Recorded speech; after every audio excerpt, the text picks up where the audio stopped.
자, 방한 중인 미국의 핵심 수뇌부들이 어제 합동 기자회견 열고 또 대북 경고 메시지가 좀 나왔던 것 같아요. 일단 상황이 어떤지 살펴보도록 하죠.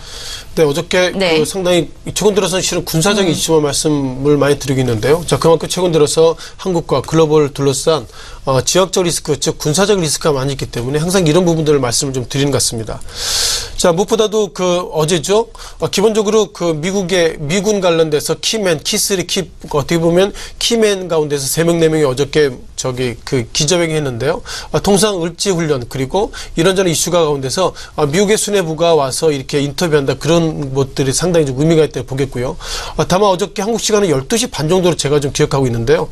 패트리어트 미사일 발사대 앞에서 미군의 수뇌부가 어떤 코멘트를 했습니다. 그 가운데도 주된 내용은 뭐냐면 결국 북한이 우리를 괌과 한국과 그리고 미국의 어떤 본토를 공격하려면 우리가 더 이상 참을 수 없다 이런 어떤 제스처를 보이고 있는데 제가 볼 때 그 행간의 내용은 결국 그것보다도 어제 인터뷰 가운데 이런 얘기가 있었습니다.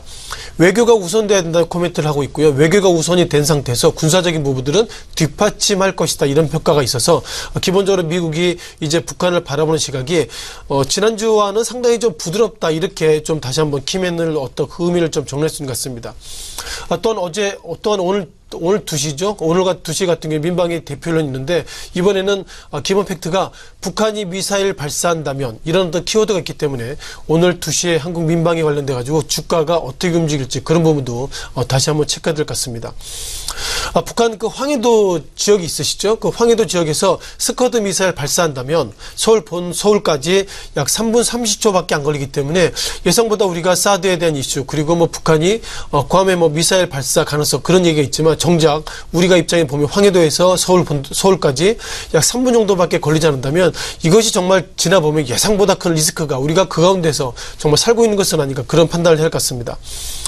다만 문재인 대통령은 기본 키워드 가운데서 기본적으로 제한적, 즉 지역적인, 즉 국지적인 전쟁이 있다 하더라도 그것은 결국 한국민의 어떤 황폐를 불러오기 때문에 문재인 대통령은 기본적으로 군사적인 부분보다도 대화적인 부분을 하겠다 그런 부분들이 어제 있었고요.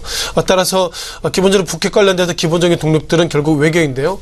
어저께 미군의 수뇌부가 지난 시기에는 공격적인 코멘트 가운데서 어제는 외교적인 전략을 코멘트 썼다는 것은 이제 기본적으로 지역적 리스크는 여전히 휴화산처럼 잠재되어 있지만 결국 지난주보다 이번 주에는 미국이 그리고 북한을 바라보는 시각 예상보다 좀 긍정적이다 이렇게 말씀을 좀 드리겠습니다.